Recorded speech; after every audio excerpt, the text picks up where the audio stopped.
Alright, so in this video we're checking out the XTAR BC8. So this is a AA and AAA battery charger for lithium ion and also nickel metal hydride batteries. So this product is not available in like regular stores like Amazon, for example. They do sell other chargers on Amazon for other types of batteries, but this is a new product that they're launching on Indiegogo. So it's probably not going to be shipping until towards the end of January, so it might be a week or two from the publication of this video. But this is a very basic charger, and it's mainly going to be charging these newer AA and AAA batteries. These are lithium ion based batteries, and it's not exactly lithium ion. There's like a lithium iron phosphate variation. And these are 1.5 volt batteries, as you can see here, labeled here. They're not your normal like 3 or 4.2 volt lithium ion type cells in this AA and AAA form factor. They come in these different capacities: 300 milliwatt hours for the AA, and the AAA is 1200 milliwatt hours. They're both 1.5 volts. And which is very different from your traditional, like this in the loop nickel metal hydride battery, which is going to be at 1.2 volts. So this charger here, we'll talk more about the batteries here in a moment. And these batteries are not currently available on Amazon. They probably will be at some point in the future, but they're currently available in bundle packs with the charger on Indiegogo. So if you go to the Indiegogo link in the description, towards the bottom, there's going to be some prices, and I think they're pretty good. Like if you look at their current prices compared to some comparable cells on Amazon, it's about half price for this type of chemistry.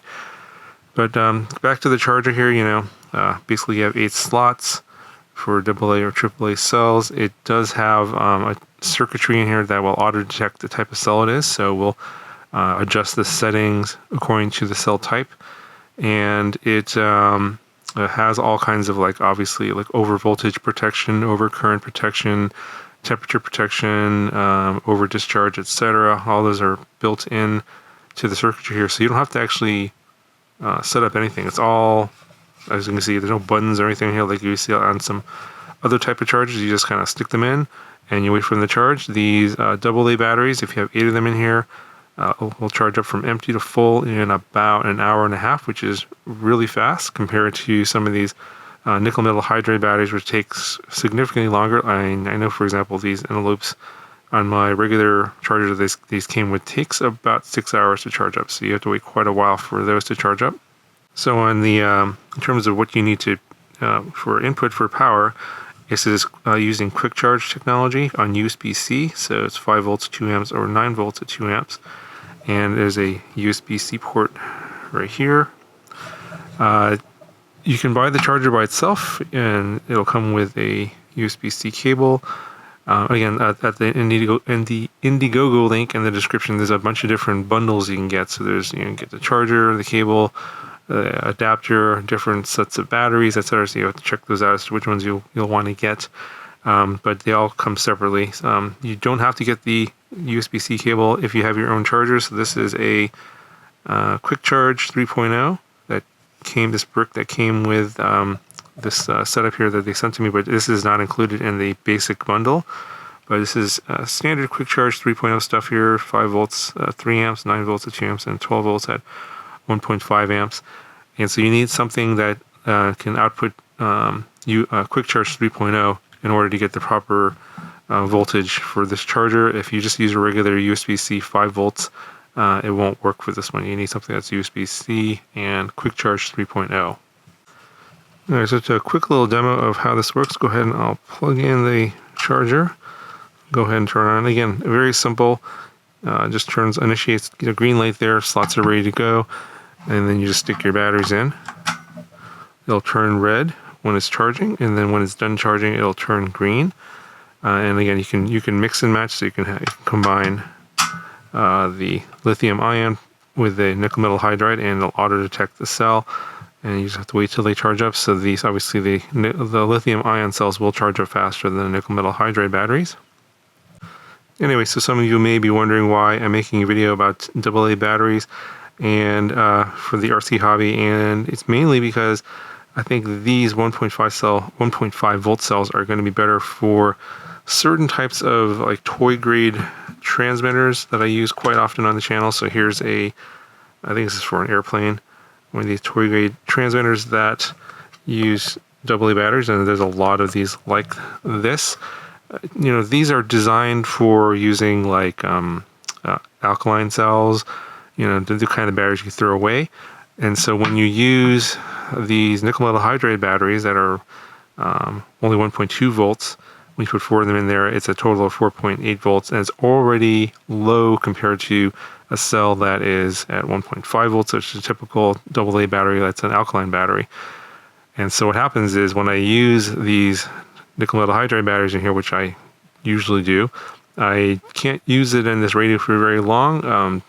Usually after the first couple of flights, this thing's beeping at me and it's giving me a low voltage warning because it's already drained to a certain point where this thing is not happy because it thinks that the batteries are going to die because the voltage is kind of low on these nickel metal hydride cells. But with these 1.5 volt cells, the lithium ion cells that are basically duplicating the function of a alkaline cell, the voltage is going to be around 6 volts. It's like 1.5 times 4, it's about 6 volts, and so this will not give you that low voltage alarm.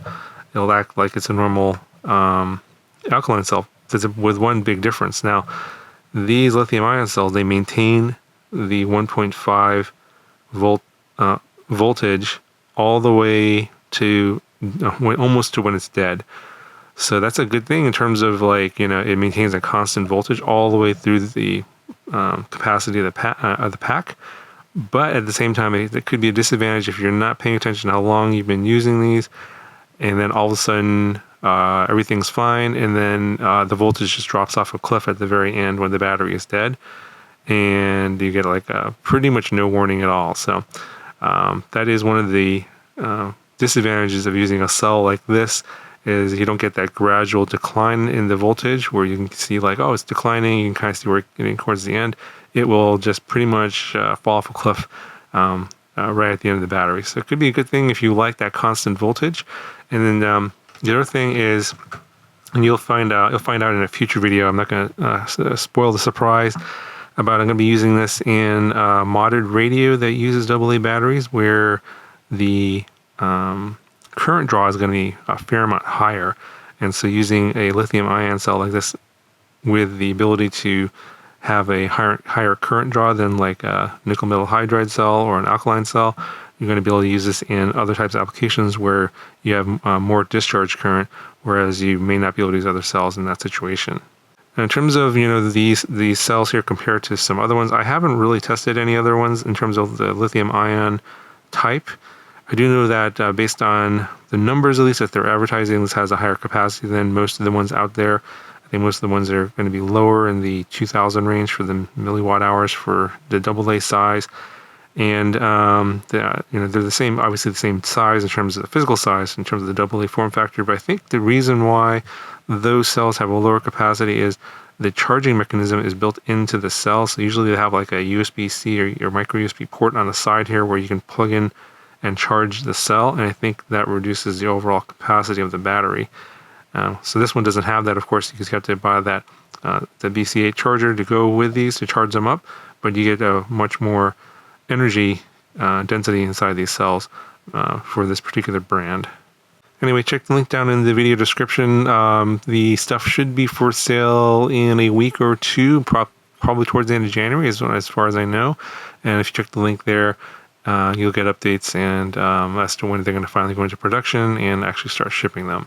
Also, I'll have another video with these in a interesting project that I can't share details on yet, but yeah, if you're subscribed, and you'll see these in a future video, so stay tuned for that. Okay, that's going to do for this video. Let me know if you have any questions, and I'll talk to you guys in the next one.